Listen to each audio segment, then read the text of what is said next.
Hello, Fisher. Hello, boy. How you doing, gentlemen? Welcome. Hey! Wow, man. Technology. I know, this is great. It sounds like you guys are in the studio. It sounds like you are too. Well, it's a pleasure to have you on, Chris Martin and Johnny Buckland. So what time is it your time? It's 3 o'clock in the morning. Is it really? No. It's 3 o'clock in the afternoon. All right. Well, it's a pleasure to have you guys on. We're really excited. What station is this, man? This is 97X in Tampa. Oh, great. Cool. So Tampa, Florida, a city that you guys aren't visiting on your tour. Aren't we visiting? Who's that in the background accusing us of things? It's Seth. you guys are going to do Orlando and Miami. You know, it's close. It's only a couple-hour drive. 1 hour drive to Orlando. We'll be able to catch the show. Okay. I'm sorry about that. So are we issuing a public apology? Oh, no, not at all. Not at all. For not being... All right. On the phone, Chris Martin and Johnny Buckland from Coldplay. Love the first single, Violet Hill. It doesn't seem to have a similar feel to me to any other Coldplay song that I know of. Is the entire album like this, or is there a different approach to the album? The entire album is basically it doesn't have any tunes or any melodies. It's basically one long groaning session. But it's worth purchasing just because of the artwork. That sounds perfect. We're here to sell things, and we're happy to admit that what it doesn't have in tunes, it makes up for in pictures of our handsome bass player. You two have been friends for a very long time. You met, was it 96 or so? Was it Was it love at first sight, Johnny, or did you guys have to work at the relationship at first? Yeah, I mean, it took it was like we had musical sex first, like a one, and then then we kind of got to know each other afterwards. We did, and we're still together. Yeah. Now, still having musical sex every day.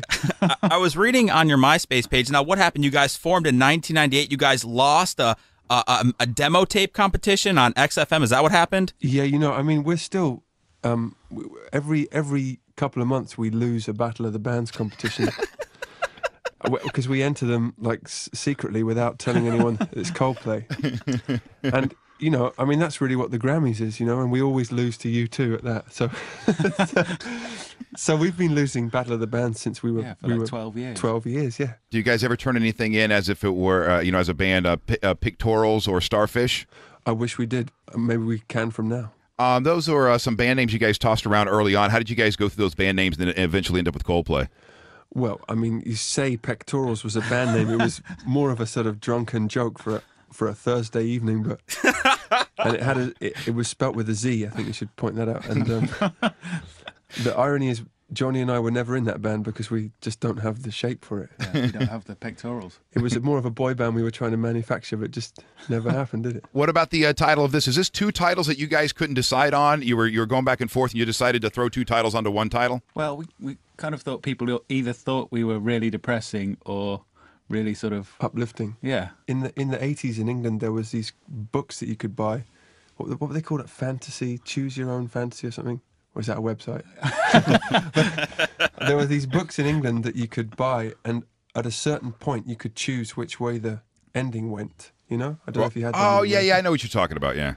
Okay, so we thought, well, no one's really done that with an album, so that's why we gave it two titles, so you can kind of call it what you like, depending on your mood. And is that the theme of the album, too? So you can start off with track number 1 and go, you know what? I don't want to hear track number 2. I don't want it to go in that direction. I'm going right to track 4. Yeah, you can take an endless array of routes. I love that. Chris, I got to ask, I'm a big Kanye West fan. How did that collaboration come to be? How did you hook up with Kanye? He wanted to work with the coolest person in the world, and so I hooked it up. I don't know, man. It was one of those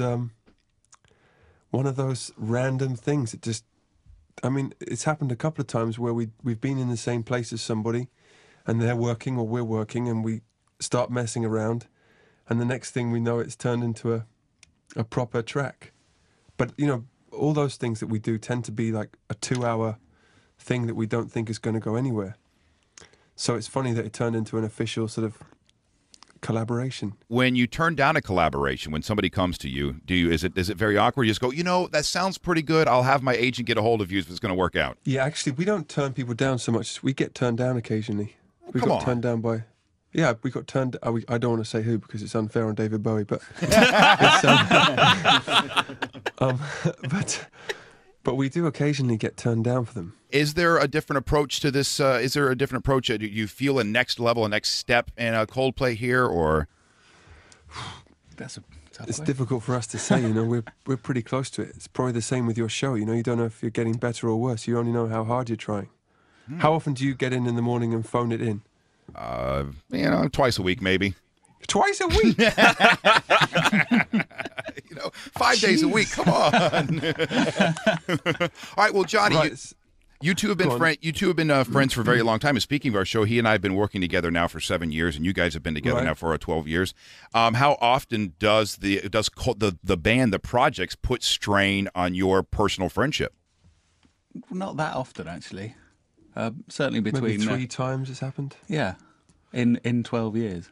No, our only rule is that we have to work as hard as we possibly can to, we feel like we've been given this incredible job or position, and all we want to do is improve all the time. So, we never fight about our overall mission, We tend to fall out over a guitar sound here or a pair of trousers there, but it's the small things. But we're both very much concerned with the same things, Chris, is the number one thing you hate about America the paparazzi, and do you enjoy confiscating cameras?